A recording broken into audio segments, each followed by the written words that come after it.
Alors vous avez vu, j'ai mis la casquette rouge, donc naturellement, je vais vous parler d'un film d'horreur. Plus précisément, un film avec un loup-garou. Mais je tiens à vous dire tout de suite, ce n'est pas un nouveau film, c'est un ancien film qui est sorti en 1996. Alors je vous le dis franchement, je ne connaissais absolument pas ce film. Ce film qui a pour titre Bad Moon. Je l'ai découvert tout simplement en faisant des recherches pour vous préparer ma vidéo sur les meilleurs films horrifiques à voir pour la soirée d'Halloween 2025. Naturellement, je suis tombé sur ce titre, j'ai regardé le synopsis et j'ai vu que ce film était porté par Michael Paré, un acteur que j'appréciais dans plusieurs films SF. Je pense à Moon 44 de Roland Emmerich ou à The Philadelphia Experiment, qui était beaucoup plus ancien. Naturellement, j'ai voulu acquérir ce film. Je l'ai trouvé sur Amazon avec une très belle édition en Blu-ray. Naturellement donc, je l'ai visionné et je vais vous en faire mon retour. Mais avant cela, n'oubliez pas, si vous n'êtes pas abonné, pensez à la petite cloche. Mais surtout, ce qui est le plus important selon moi, c'est vos commentaires. Cela permet de donner davantage de sens à ma chaîne. Let's go! Alors tout d'abord, fiche technique de ce film. Il a pour titre donc Bad Moon. Il est sorti en 1996. Il appartient au registre horreur et met en vedette un duo d'acteurs incontournable pour les années 90. Il s'agit de Michael Paré et de Mariel Hemingway. Et ce film a une toute petite durée, autour d'1h20, avec l'histoire suivante.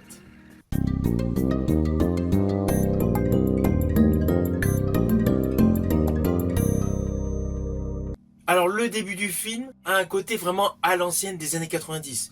Nous découvrons l'acteur Michael Paré en aventurier avec son épouse, enfin sa fiancée, et une équipe d'expédition en Amazonie. C'est assez fugace, on va pas se mentir, il n'y a pas beaucoup de moyens, mais bon, c'est bien foutu. Il est tranquillement en train d'effectuer un moment de détente avec sa compagne, et il se fait attaquer par un loup-garou. Là, nous basculons aux États-Unis, plusieurs mois après, et nous le retrouvons tout simplement en reprise de contact avec sa sœur, interprétée par Mariel Hemingway. Et par la même occasion, il retrouve son neveu, et un personnage hyper important dans ce film, le chien Tonnerre. Un berger allemand loyal et protecteur. S'ensuit aux informations une vague de meurtres atroces, à 400 km de là. Ceci dit, là où était justement la caravane du personnage interprété par Michael Paré. Alors, vous me connaissez, je n'irai pas plus loin sur les lignes scénaristiques, je ne veux surtout pas vous spoiler. Mais sachez que ce film a certes une ambiance rétro des années 90, mais c'est un film horrifique totalement efficace. Et surtout quelque chose d'inattendu, une perception des choses orchestrée par le chien fidèle, le berger allemand, Tonnerre. Oui, dans ce film, en fait, il y a une réelle dualité entre le personnage du loup-garou interprété par Michael Paré, on le sait dès le début du film, qu'il devient le loup-garou, donc ne vous inquiétez pas, et le berger allemand. Et ça, justement, c'est totalement innovant. En fait, ce film représente principalement un combat entre ces deux entités. Alors, naturellement, on retrouve le concept de base des films de loup-garou, avec l'homme qui devient loup-garou, qui est un instinct bestial. Je pense par exemple, à un moment précis, le personnage interprété par Michael Paré urine sur la niche du chien, pour marquer son territoire. Voilà, il y a cette notion d'instinct primaire. Et évidemment, le personnage interprété par Mariel Hemingway habite dans une maison au cœur de la forêt. D'où la présence impénétrable de la forêt, qui rappelle l'état sauvage. Une autre constante des films de loup-garou, avec également la notion de pleine lune, d'obscurité, de traces de griffes. Bref, tous les ingrédients classiques de la culture des films de loup-garou se retrouvent dans cette pépite de 1996. Et évidemment, on va retrouver une réelle transformation. Ah oui, l'effet c'est à l'ancienne, avec des animatronics, avec un peu de maquillage. Les make-up n'étaient pas aussi développés qu'aujourd'hui.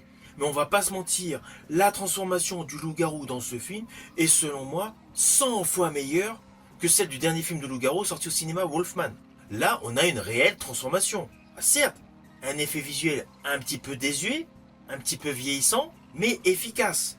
Les scènes de déambulation du fameux loup-garou sont parfaitement réalisées. Si vous avez aimé jadis le film Hurlement, ce film Bad Moon est obligé de vous plaire. Perso, je l'ai trouvé meilleur. surtout par son côté innovateur. Le concept est totalement innovant dans ce film. Là, nous n'avons pas un point de vue humain. Le point de vue est celui d'un canidé. En fait, le berger allemand Tonnerre n'est pas un simple chien, c'est le véritable héros de ce film. C'est lui qui détecte la menace. C'est lui qui ressent qu'il y a quelque chose qui cloche dans le personnage interprété par Michael Paré. À cela s'ajoute son instinct infaillible, sa loyauté envers sa maîtresse et son fils, et du coup s'en retrouve dans un rôle inversé. Le chien, in fine, est le protecteur de la famille, composé du personnage interprété par Marianne Hemingway et de son fils, face à un agresseur, qui est pourtant sur le papier un humain, interprété par Michael Paré, mais qui en fait est bestial. Il y a une réelle inversion symbolique nous mettant en avant un chien civilisé, un humain bestial. Rien que ce point scénaristique est topissime, vaut le détour. C'est vraiment une curiosité, un film à voir. À cela s'ajoute une réalisation efficace, car il ne faut pas oublier que le réalisateur Eric Red était le scénariste du film Hitcher qui mettait en vedette Rutger Hauer. Donc naturellement son film est extrêmement punchy, il est nerveux, il est direct, il n'y a pas de fioritures, on est vraiment dans le détail scénaristique pour avancer dans l'histoire, avec les incertitudes, les inquiétudes de chacun des protagonistes. Et surtout le côté qui est totalement innovant, c'est l'histoire de faire monter une tension entre le loup-garou et le chien. Dans ce film, il n'y a pas de fioritures, il n'y a pas de sous-intrigue uniquement pour colorer le film.